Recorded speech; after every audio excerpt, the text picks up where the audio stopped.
क्या आपको पता है इंडिया में हर साल कितने ग्रेजुएट्स पास आउट होते हैं? दुनिया के 100 देशों की जनसंख्या से भी अधिक।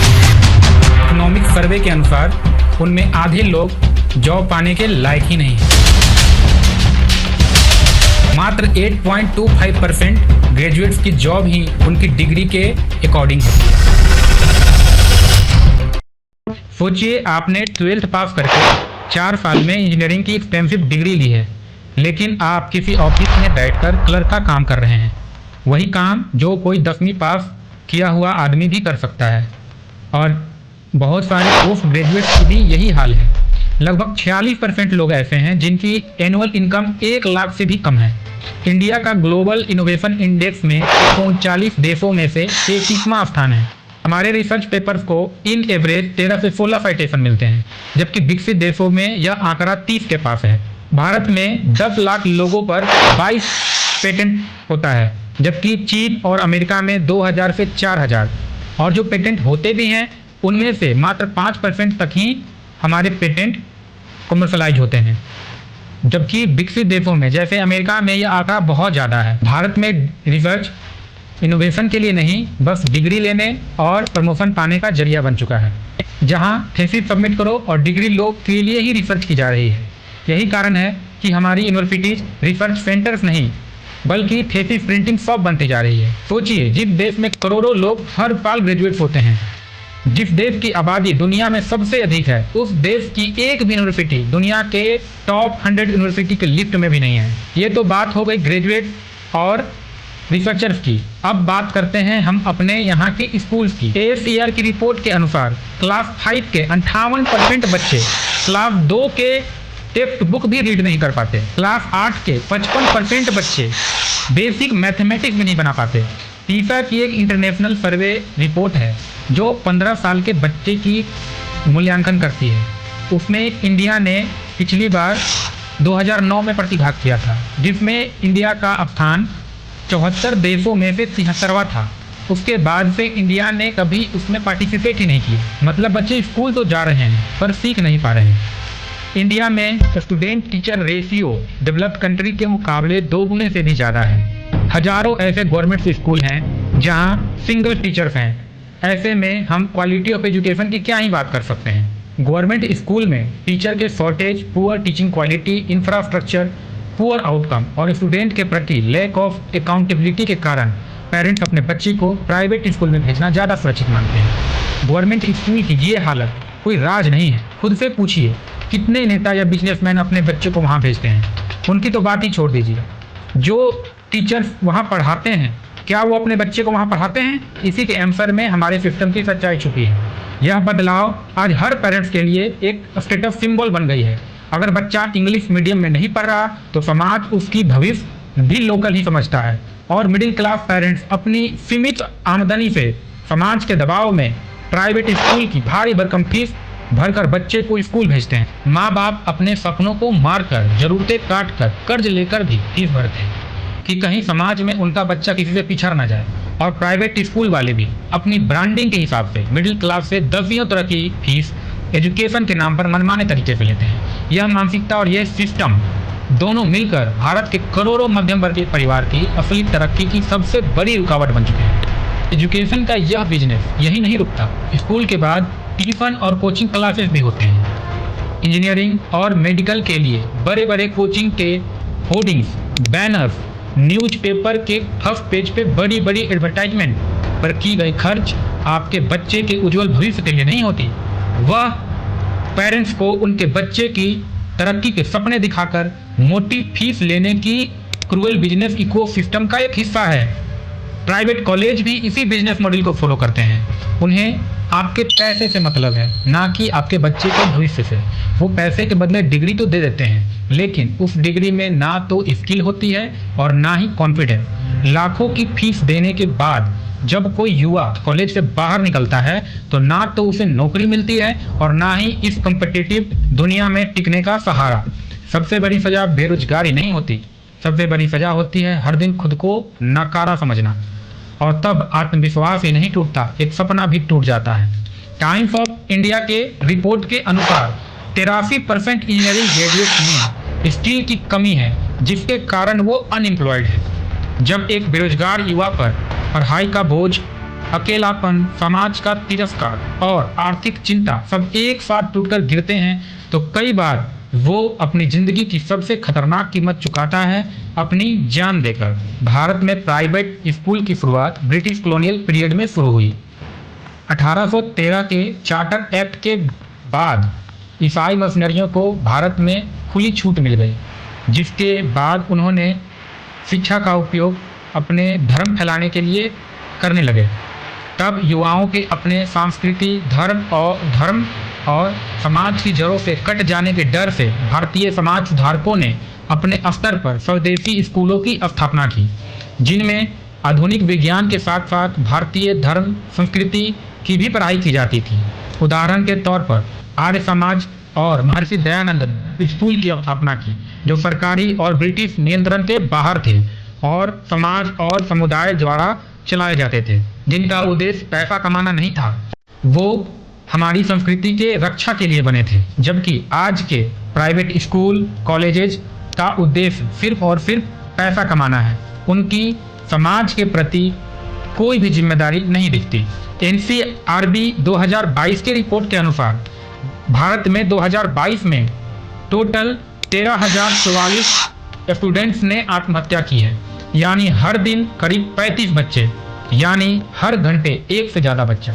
हमारी एजुकेशन सिस्टम बच्चे को सपने तो दे रही है, लेकिन उसे टूटने के लिए छोड़ देती है। हमारी शिक्षा प्रणाली आज रोड लर्निंग पर जोर देती है, ना कि क्रिएटिव थिंकिंग और प्रैक्टिकल स्किल पर। हमारे इंजीनियरिंग ग्रेजुएट्स जो अनएम्प्लॉयड हैं, उनमें प्रॉब्लम सॉल्विंग और इनोवेशन की कमी है। 3 इडियट मूवी ने इसी मुद्दे को उठाया था, जिसमें दिखाया गया कि स्टूडेंट को रटना सिखाया जाता है, ना कि सोचना। रिपोर्ट्स भी यही कहती है कि भारत को 2030 के अपने लक्ष्यों के लिए स्किल बेस्ड इम्प्रूवमेंट की आवश्यकता है। हमारी एजुकेशन सिस्टम आज भी कॉलोनियल पीरियड के रट्टा प्रणाली से प्रभावित है, जो आज की कम्पिटिटिव जॉब मार्केट से मैच नहीं करती। भारत वह भूमि है जहां नालंदा और तक्षशिला जैसे विश्वविद्यालयों ने विश्व को ज्ञान का रास्ता दिखाया, जहां शून्य, दशमलव और आयुर्वेद का जन्म हुआ। लेकिन आज हमारी शिक्षा व्यवस्था बेरोजगारी, तनाव और आत्महत्या के चक्र में फंस गई है। कैसे एक ऐसी सभ्यता जिसने विश्व को गणित और दर्शन सिखाया, अपने बच्चों को सफल करने में असफल हो रही है। आइए जाने कि हम कहां से आए थे और आज कहां खड़े हैं। भारत की शिक्षा प्रणाली गांव से विश्वविद्यालय तक एक निर्बाध सीढ़ी थी।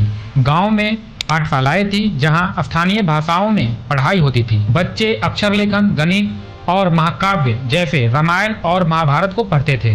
गुरुकुल में छात्र गुरु के साथ रहकर वेद, दर्शन, तर्कशास्त्र, खगोल विज्ञान और आयुर्वेद सीखते थे।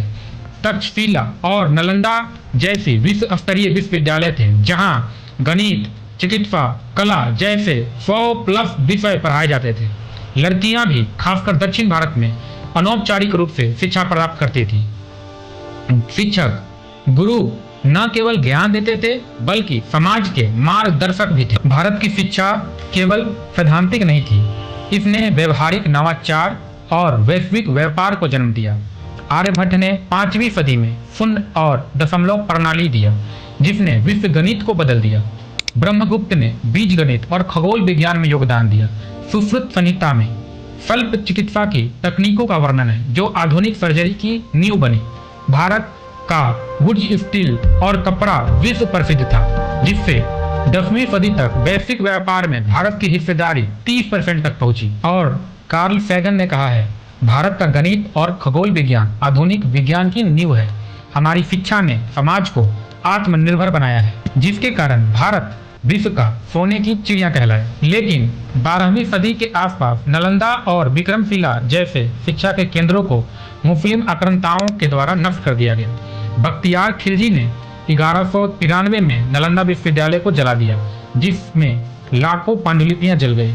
उस समय भी वहां हजारों शिक्षक और छात्र उपस्थित थे। मुस्लिम आक्रांताओं के द्वारा समय समय पर गुरुकुलों और पाठशालाओं को मस्जिद में बदला गया या पूरी तरह मिटा दिया गया। गुरुओं और ब्राह्मणों का नरसंहार किया गया, जिससे ज्ञान की परंपरा टूट गई। समाज में भय का माहौल फैल गया। जबरन धर्म परिवर्तन कराए गए, इस्लामिक शिक्षा को जनमानस पर थोपा जाने लगा। मुस्लिम आक्रमणों से काफी हानि होने के बावजूद भी भारतीय शिक्षा व्यवस्था पूरी तरह नष्ट नहीं हुई थी। ब्रिटिशर्स के आने तक गांव-गांव में स्कूल मौजूद थे, जिसके साक्ष्य ब्रिटिशर्स के द्वारा कराए गए विभिन्न सर्वे जैसे मद्रास प्रेसिडेंसी सर्वे, बंगाल प्रेसिडेंसी सर्वे, बम्बई प्रेसिडेंसी सर्वे में देखने को मिलती है। थॉमस मुंडो की रिपोर्ट कहती है कि हर गांव में कम से कम एक स्कूल है और शिक्षा की पहुंच समाज के हर वर्ग में है। अकेले बंगाल और बिहार में 1 लाख स्कूल मौजूद थे। मद्रास, बॉम्बे और बंगाल प्रेसिडेंसी में 1830 के दशक तक लाखों छात्र पढ़ते थे। पुरुषों के साथ साथ महिलाएं भी स्कूल जाती थी।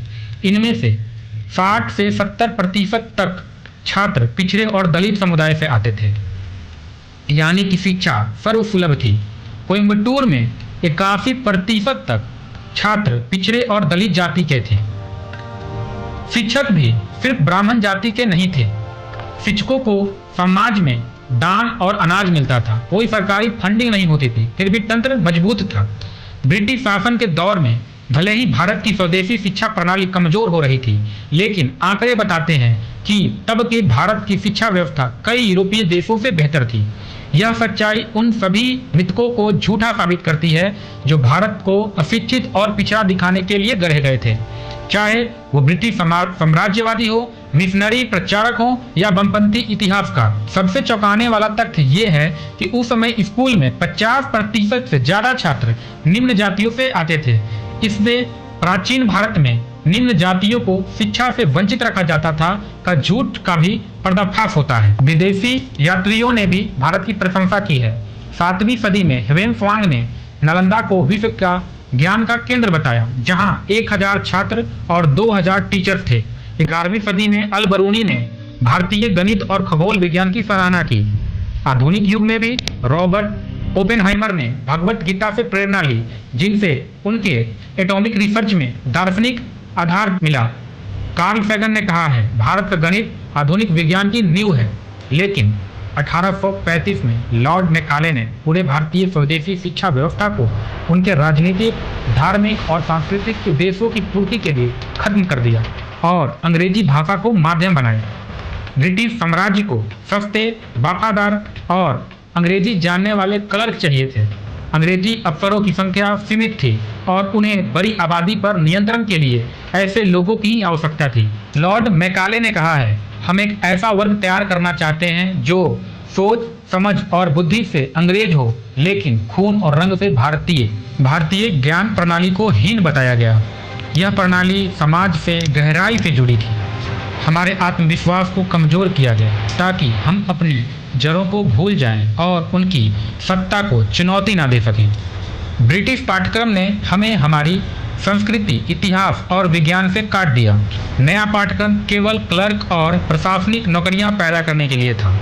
भारतीय दर्शन, गणित और आयुर्वेद को पिछड़ा बताया गया। गुणवत्ता नष्ट हुई और समाज का आत्मविश्वास टूट गया। धर्मपाल के अनुसार 19वीं सदी तक भारत की साक्षरता दर न्यूनतम स्तर तक जा चुकी थी। आज भी हम उस रट्टा प्रणाली से जूझ रहे हैं जो ब्रिटिशर्स की देन है, जो नवाचार और रचनात्मकता को दबाती है।